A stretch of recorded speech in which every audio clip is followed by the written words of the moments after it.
조갑제 TV 시청자 여러분 안녕하십니까. 2018년 11월 11일 1차 세계대전 종전 100주년이 되는 날입니다.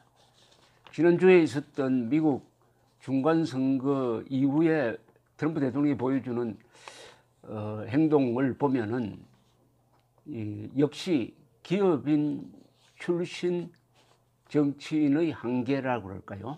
기업 중에서도 주로 부동산 거래를 많이 한 사람의 한계를 보여준다는 생각이 듭니다. 즉 공인으로서의 행동에 문제가 있습니다. 공인이라고 하면 헌법을 준수하고 국가의 명예를 지키는 그런 결연한 모습 또는 엄정한 모습 그리고 공평한 모습이 바로 공인들의 자세입니다.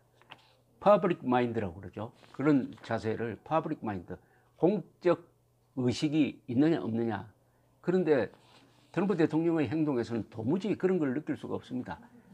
승부는 잘 할지 모르지만, 선거운동을 잘 할지 모르지만은 국가 지도자로서, 특히 세계를 영도하는 미국의 지도자로서는 참 도덕적 면에서 결격 사유가 많다는 것을 느끼지 않을 수가 없습니다.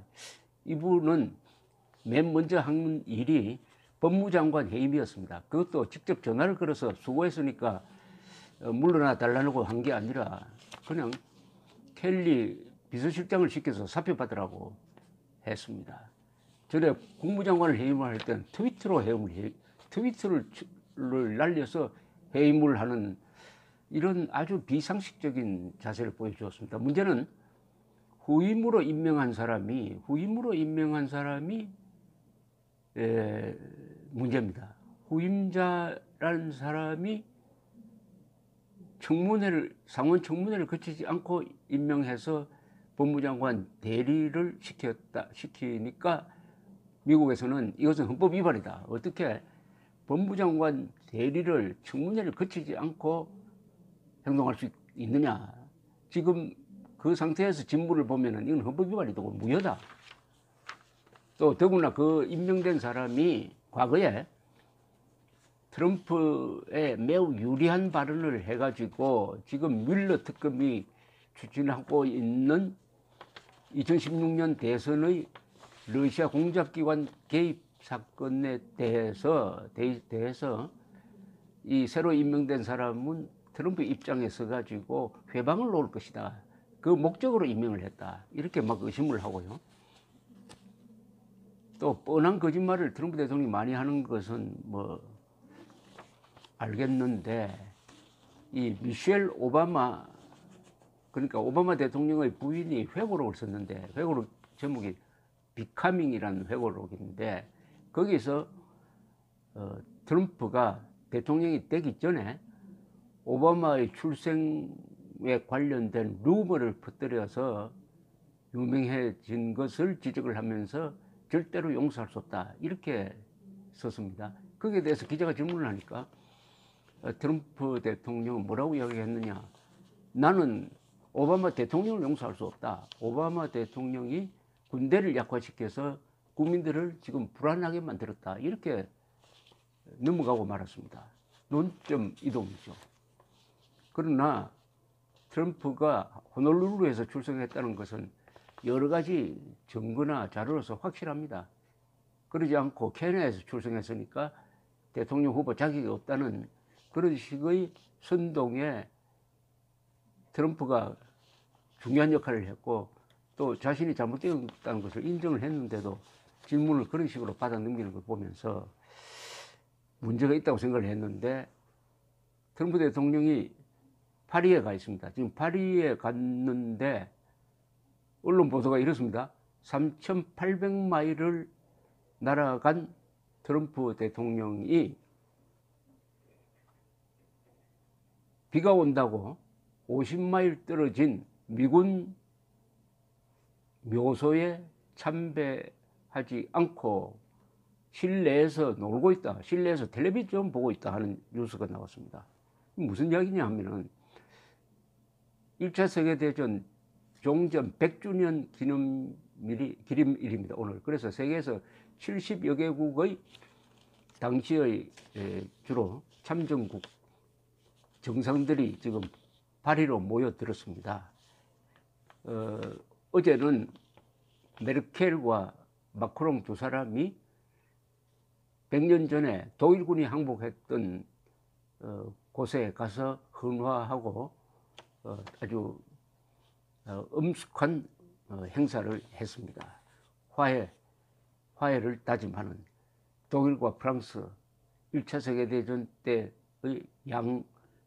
양국이죠. 중심 국가입니다. 1차 세계대전은 주로 주전장이 프랑스와 독일 국경선이었습니다. 그런데 이 파리에서 50마일 떨어진 데 엔느-마르느 미군 묘지가 있습니다. 엔느-마르느 미군 묘지는 1918년 6월 독일군이 총공세를 펼칠 때 그 부근에서 미군이 잘 싸웠어요. 미군 해병대가 잘 싸웠습니다. 베누숲 전투라고 합니다. 베누숲 전투에서 해병대가 잘 싸웠는데 약 1000명이 전사하고 4000명 정도 부상을 입었습니다. 주로 그때 죽은 사람을 묻어놓은 묘지입니다.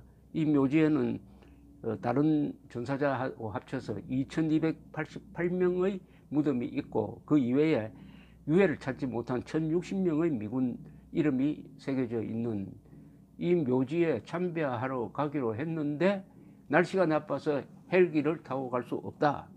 이렇게 해서 가지 않았습니다. 근데 거리가 불과 50마일입니다. 자동차로 1시간이면 충분한데 헬기가 가지 못하면 자동차를 수배했어야 될 텐데 그것을 하지 않고 이 중요한 행사 날에 토요일이야. 어제니까 토요일이네요. 토요일에 실내에서 텔레비전 보면서 놀았다는 겁니다.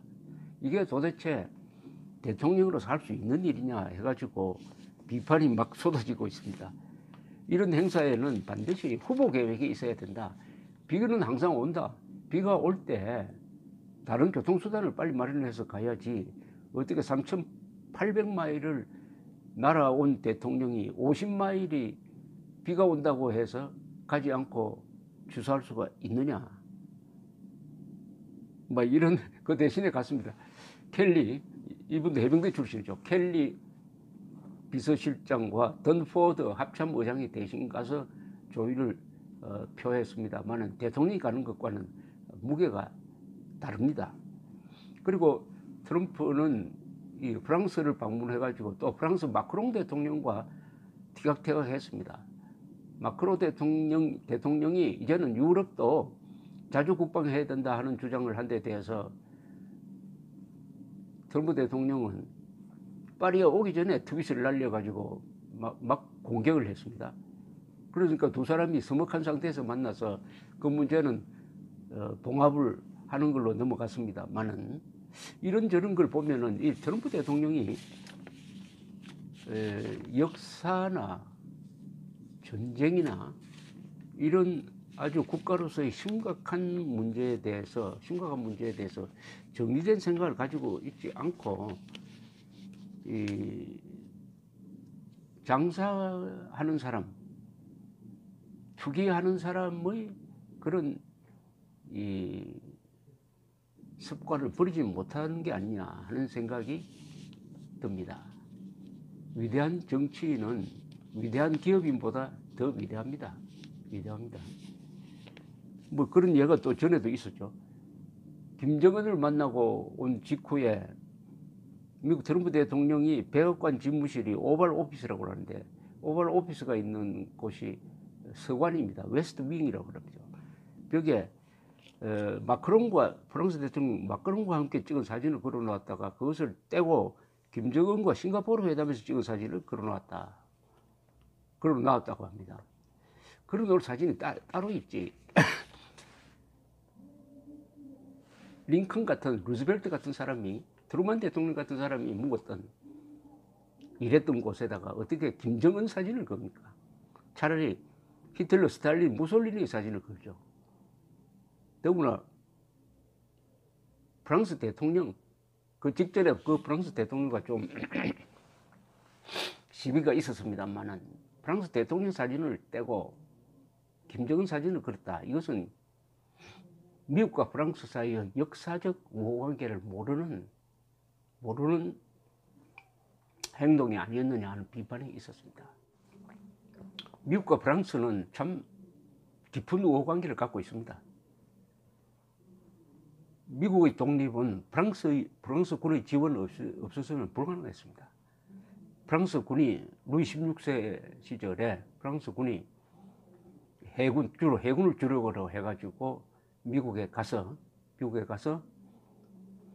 워싱턴의 독립군을 도왔습니다. 1781년 요커타운이죠. 1781년 요커타운 전투가 이 독립전쟁의 결정판인데, 그때 이 프랑스 해군이 영국 해군을 물리쳐서 결국 영국군이 이 요커타운에서 항복을 합니다. 이게 전쟁을 끝내는 겁니다. 독립전쟁을 끝내는 겁니다. 또 무기를 많이 대어줬어요. 사라토가 전투에서는 프랑스군이 대준 무기가 90%였다고 합니다. 이때 또 라파이에트라는 프랑스의 유명한 귀족이 적극 지원해서 참전해가지고 워싱턴 장군의 보좌관 역할을 했습니다. 라파이에트. 이 사람은 나폴레옹 시절에도 고관을 지냅니다만, 이렇게 하고 또 그러다 보니까 프랑스가 전비를 많이 썼어요. 재정이 악화됐습니다. 이게 1789년 프랑스 혁명의 한 원인이 됩니다. 그러니까 프랑스는 미국 독립 도와주다가 왕정이 무너진 그런 꼴이 되었습니다. 그 대신 1차 세계대전 때는 또 미국이 참전을 해서 프랑스를 지켜냈습니다. 2차 세계대전 때도 미국이 프랑스를 수복하는데 피를 많이 흘렸습니다. 이처럼 두 나라는 아주 깊은 역사적 관계를 갖고 있습니다. 흔히 티격태격하지만 그 밑에는 우호관계가 있습니다. 예컨대 지금 뉴욕에 있는 자유의 여신상은 미국 독립 100주년을 맞아가지고 프랑스 사람들이 만들어서 보낸 선물이죠. 동시에 프랑스의 지하철 이름에는 프랭클린 루즈벨트 역이 있습니다. 또 전국의 도시마다 존 F 케네디 거리가 있습니다. 이런 관계를 생각한다면 트럼프 대통령이 프랑스를 대하는 태도, 마크롱을 대하는 태도에 상당한 역사의식이 없다 하는 것을 느낍니다. 대통령이나 왕은 역사의 정통성을 지켜가는 사람입니다. 역사의 수호자입니다. 감사합니다.